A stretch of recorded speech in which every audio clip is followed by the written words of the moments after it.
محترم ناظرین، یہ ہوتا ہے انصاف۔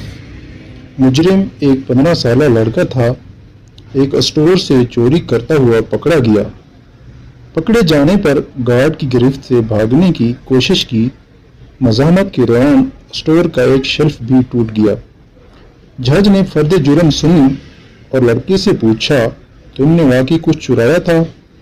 بریڈ اور پنیر کا ایک پیکٹ لڑکے نے اعتراف کر لیا۔ جج نے پوچھا، کیوں چوری کی؟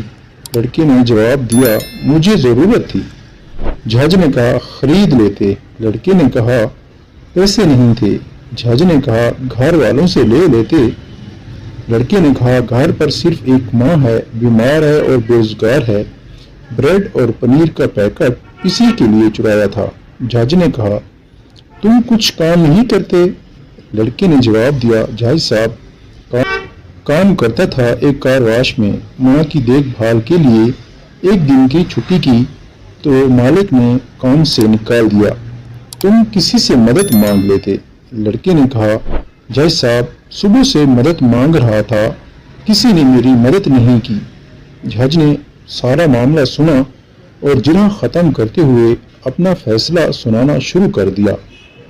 چوری اور خصوصاً بریڈ کی چوری بہت بڑا ہولناک جرم ہے اور اس جرم کے ذمہ دار ہم سب لوگ ہیں۔ عدالت میں موجود ہر شخص مجھ سمیت اس چوری کا مجرم ہے۔ میں یہاں موجود ہر فائل پر $10 جرمانہ عائد کرتا ہوں۔